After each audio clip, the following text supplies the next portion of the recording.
Okay, hold on to your seat. An incendiary showdown between House Republicans and President Obama. President Obama is now threatening to veto the GOP payroll tax cut plan if it gets to him. And just 2 hours ago, though, the House passed the bill that has set the White House on fire. It would extend the payroll tax credit and unemployment benefits. It would also prevent a cut in Medicare payments to doctors. Those are all top priorities for President Obama. So why the veto threat? Well, there is a catch. The White House says the Republican plan plays politics at the expense of middle-class families. House Majority Whip Kevin McCarthy joins us. Good evening, sir. Good evening. And I suspect you would say that it plays politics not to pass it and sign it. A lot of politics, because think about it. We just took a vote that was bipartisan. Democrats voted for this bill as well.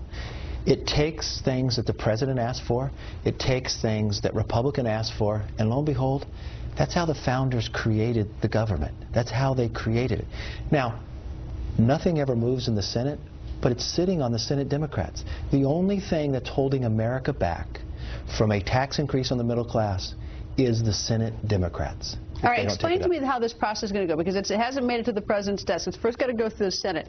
So you passed your bill tonight, and so now tell me exactly what has to happen and where the holdup is. Well, Harry Reid has to decide. A couple things that he has to do. There's 3 things we have to get done this week.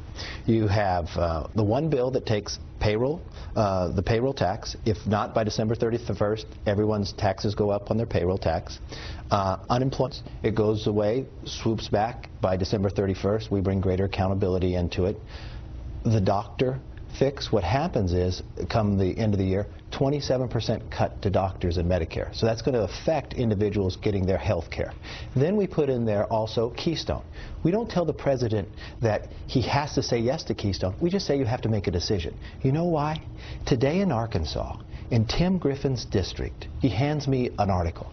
61 people got laid off today because the president takes politics and won't make a decision on Keystone till after the election. I was going to say, the one thing that bothers me, the Keystone, and I haven't delved into deep enough to know whether it should be or whether I think it should be or shouldn't be, but I do know that it has been put off until after the election. Yeah. And so that, I mean, that's a dodge. The president clearly doesn't want to decide till after the election. And I realize that environmentalists are on one side, which is his base, and unions are the other side, which is his base. That's such hypocrisy. Here's a president that campaigns around the country saying we can't wait. Then he says, I can't make a decision.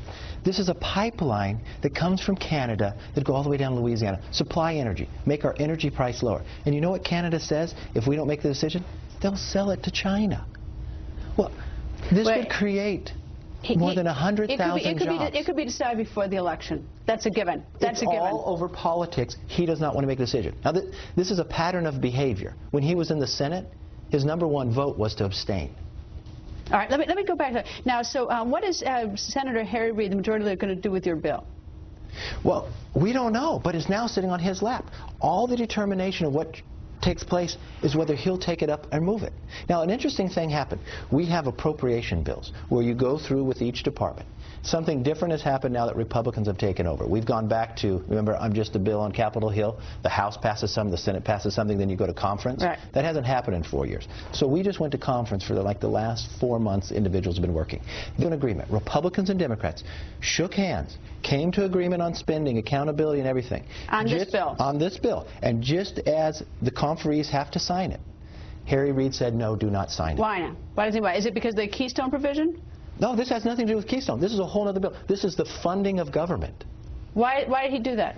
Because he wants to play politics. He's willing to hold up, and the funding of government ends on December 16th. He's putting politics before people. This was agreement between Republicans and Democrats, and he's saying, I'm not going to sign it so you can't bring it up, to try to make some type of political game and put America in jeopardy on whether we could be funded and moved on. Let me go back to the extension of the payroll tax credit. The Democrats want to pay for a tax on the wealthier Americans. How are you going to pay for yours? Oh, we go through a number of different ways. Now, don't say the Democrats want to pay for it, because they didn't pay for it last time. They increased unemployment insurance 9 times since 2008 and only paid for it once. What we do with everything in here, when you say pay for it, so the viewers in, we make sure that this is budget neutral. It actually, over 10 years, saves $5 billion overall. How over 1 year? Because you extend it out always seems like a lot more. How about over 1 year is it going to save us? It's not going to save you over 1 year, but over 10 years it will. Remember, some of these reforms last a lifetime, but the cost right now. And this is a temporary, so it's not going to last forever. But this is something that the president asked for. This is something that Republicans put in. We also put in a job creation. Look, we realize where the economy's at, but we also realize you have to have jobs created. The president is picking politics over people, and that is wrong, and it's hypocrisy that he won't make a decision. Congressman, thank you. Hope you'll come back. Thank you, sir. Anytime. Coming up, big Donald Trump news. Trump